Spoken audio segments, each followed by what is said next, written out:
Just last month, our next guest, Tor Cook, received the tragic news that she had suffered a miscarriage. Not just a miscarriage, her third miscarriage. Well, as you can imagine, she was feeling desperately lonely in her grief, and Tor decided to share her experience on social media, and she was absolutely overwhelmed by the response from people who'd been through a similar situation. She joins us now to tell her story alongside her very supportive sister and a lady we know very well, Frankie. Lovely to see both. And Tor, I just want to start off by saying thank you very much for talking about this today, because I know it won't be easy, but this is how this has all come about, because you felt people weren't talking about it enough.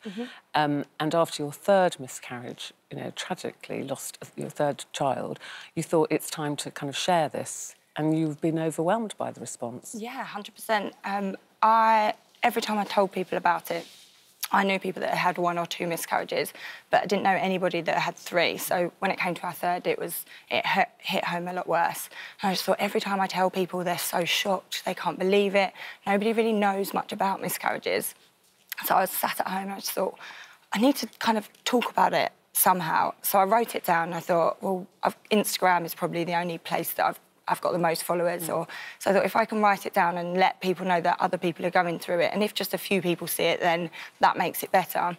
But yeah, then Frankie shared it and the response has been absolutely amazing, and I get messages daily from people saying thank you for talking about it, and it was like a therapy for me, which I wasn't expecting at all. But I think writing it down and people sharing their stories, me sharing my story and my outlook and how I feel about things. And was it easier for you to write it down in that way and share it in that way than actually talking about it? Because I think some people, even if they know a woman has had a miscarriage, they sometimes avoid talking about it because you're so worried about upsetting somebody. 100%, yeah, no.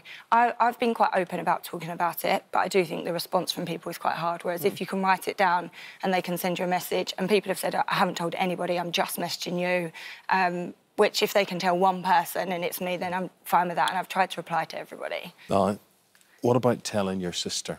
Right, so your sister's there and you have 2 babbies of your own, 5 and 3. That must make it harder for you. You must feel maybe even guilty at times. What can you say? What comfort can you be for your sister? It's been quite difficult to know what the right thing is to say, I think, wrongly or rightly, because I do have 2 kids. But I know Tor doesn't really feel like that. But also, she's not she doesn't really want me to kind of, oh, I feel really sorry for you, give her loads of, you know. You like quite practical... Yeah. Attention around it, yeah. So it's been quite hard. Sometimes, you know, when you're upset and you say, don't be nice to me because it makes it worse. Do you feel like that? People are all like, oh, you poor thing. Yeah, like, some people really respond well to the sympathy, and I'm not very good at that. I'm like, just pat me or something, and I feel a lot better about it. And because I live in another country to Frankie, what's been nice is we just FaceTime all the time, and she just asks how I am and things like that. So you live in Bermuda? Yes. And so your third miscarriage happened there? Yeah. So my second and third happened in Bermuda, and the second one was a week after we'd arrived. I found out I was pregnant.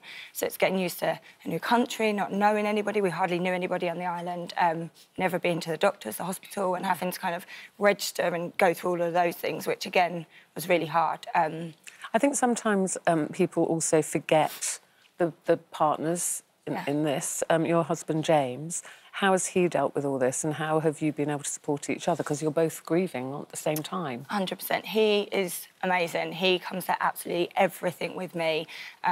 He's so supportive. We've definitely got closer and closer through this. There's been no negativity around it at all. And actually, so many people have been so great and have asked him how he is. I know Frankie says she makes a real conscious effort to always ask him as well. Because people do forget sometimes, yeah, don't they, I think so, and I don't ever want... I know it's physically happening to Tor, but, you know, they've gone into that decision together to have a baby, and they've both suffered a loss, and I never want him to feel like anyone forgets that. But you've noticed online, you've had quite a few men messaging, haven't you? Yeah, I have. I've had quite a few men, and even a couple of weeks ago, a guy came up to me at a barbecue and said, I've read everything you've written. I found it really informative. I didn't realise things like this happened. And I think for James, the one thing for a guy is he wants to take the pain away. Like, he doesn't want to have to drop me off at hospital and leave me there in somebody else's hands.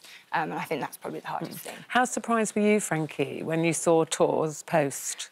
Well, she kind of gave me a heads up that she was going to do it, and then sent me a draft of what she was going to write.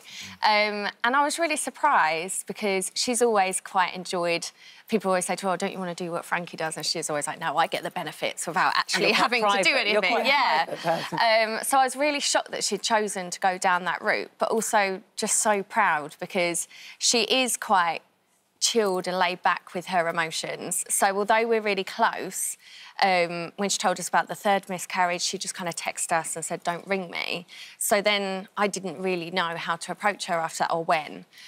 So to see it all written down was quite a relief for me because I got a real insight to how she was really feeling. You know, where does it leave you? I mean, physically and mentally, the idea of becoming pregnant again, do you shy away from it naturally?